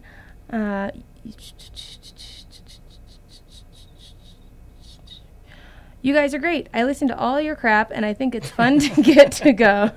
But I've heard some silly poop. Sounds but like, why? like a domestic argument. I listen to all your crap. It just gets sillier. Hold on. You guys are great. I listen to all your crap, and I think it's fun and get to go. But I've heard some silly poop. But why no pee? Why no pee-pee? Why no pee-pee stories? I have some pee stories. I know other people have pee-pee stories. I mean, shit. I can't believe you didn't crack that market. Email 2. It's normally women happy baby stories because there is always this time you try to hold it and then you can't, and then your backpack and you can't pull your pants down the backpack. There's no TT available. If it is, it's like you got a pool way up your pocket, or get it there and have time you're peeing your pants. Not half the time. I swear I don't happen twice for me this trip, but anyway. From Jessica. It sounds like when you talk to text on your phone. Yeah, that's a voice to text emails for sure. I can't read that without crying. Yeah, Jessica. Try reading that first paragraph without laughing. If you want to email us, we'll be happy to read anything that you say at any point. I heard some silly poop, but why no pee? Why no pee pee? Why no pee pee? I listen to all your crap. I can't read that one sentence. But I've heard some silly poop, but why no pee? Why no pee pee? Why no pee pee stories? I have some. I can't do it. I want to meet Jessica. Okay. She sounds fun. Yeah, that's good. 5-star review. This is from Arky1970. My wife hates you. Uh-oh. After every episode, I find myself buying more gear. I guess the subliminal messaging is working. Love the show. It entertains me as I drive for work. Keep up whatever y'all are doing. Great plug for the Patreon. Yeah. If you want to save money. See? It's come full circle. This is the easiest way to save money is to join the Patreon. Little as $5 per month, $1 per episode. It's less than on gear. Some months, yeah. If you guys want to hear your review on this podcast, head on over to Apple Podcasts and leave us any number of stars. Just not 1, 2, 3, or 4. Unless And you're Jessica, she can do whatever she wants. Yeah. And be sure to screenshot your review and email us at podcast@thetrek.co, and we will send you a sticker. Chaunce has plenty of I got plenty in my car. Grandma Gatewood stickers in her car. I'll tell you who didn't want one. That's right. Super big thank you to the Chuck Norris Award winners from Patreon. That is Alex and Misty with Navigators Crafting, Alex Kindle, Andrew, Austin McDaniel, Brad and Blair from 13 Adventures, Bill Jensen, new name, Yeah. Hi, welcome. Big Willie style, Brent Stenberg, Brian Alsop, Fables. Carl, you got hung up on I was Big thinking. Willie style. I was trying to figure out what you were going to say for it. And then in my mind, I was like, is he going to call him Big Willie Jensen? I started laughing about how that sounds. I mean, that works too. Big That's Willie. yours. Yeah. Carl Hood, Christopher Marshburn, Clever Innuendo. This is a new one. Why is this not in bold? I don't know. Maybe it's someone who's not new, but they've just changed their name. Maybe it's one of the Gregs. You have to look into this. But yeah, I guess Clever Innuendo requires no additional Clever Innuendo. Coach from Marion Outdoors, Eric Casper, The Friendly Ghost. Eric Hoffman, Ethan Harwell Dunn, Jillian Daniels, Greg Knight, Greg Martin, Greg McDaniel, Maybe I don't know his name. Griffin Hay, Would You Bring Me a Beer, Haley Buckingham, Dallas. Minty Hikes Studio, Mm. Patrick C. and Ciala. I think I Is just- that a coincidence or is that No, your... I think I'm just going to say Yeah, it's Minty Fresh. Nice. Rebecca Brave, Rural Juror. I think Rachel, what are you doing? People are just trying to fuck with me. That's not bold. Try to say that. Try to say that. No, you wouldn't read the pee-pee line. Rural Juror. Rural That's- juror. That's really funny. Rural Juror. You gotta say it in that voice each Rural time. Juror. Sawyer Product Spam, Timothy Hahn, Hello. and Tracy Trigger. Thanks to our guy Paulie at Old Man Murph's Coffee Roasters. Go to ommcr.com to get yourself some delicious beans. Follow us on social at Backpacker Radio on Instagram and TikTok, at BackpackerPod on X, Facebook.com/Backpacker Radio. You can follow Chaunce. You can find me on the internet, on YouTube at Juliana Chauncey, on Instagram at Juliana_Chauncey. And you can get my book, Hiking from Home, a long-distance hiking guide for family and friends on Amazon. Yeah, there was something missed in there. Yeah, that felt weird. What's happening? Is TikTok just good? It seems to still be there. Okay. I don't TikTok ever. I don't. I observe the things on there. Yeah. I mean, Instagram is just TikTok now. Yeah. 90% of the stuff I see on Instagram is not people I follow. No, TikTok it's a lot. You have to be in the right mindset to go in there. Appalachian Trials and Pacific Crest Trials are my books. Please check them out. Rate and review. Subscribe. Follow us on Apple Podcasts, Spotify, or wherever you listen to podcasts. Follow us on YouTube. Hi, internet. What's up, YouTube? If Subscribe on YouTube too. Yeah, and if you have it, if this is your first YouTube episode you're watching, and you want a good laugh, I had my spray tan done for my bachelorette on the last couple episodes, and it's one of those that builds as you wait. So when I came here, it looked like, okay, this is presentable. I can go to the studio like this, and when I left it was something. Yeah, you're. I was very normal orange. human color today. Yeah. Well, this is actually still spray tan. Oh. I'm not going to expose myself to you, but where it's peeling, it's like very pale. Yeah, good. And that's it for today's show. Thank you so much for listening, and happy hiking. Bye.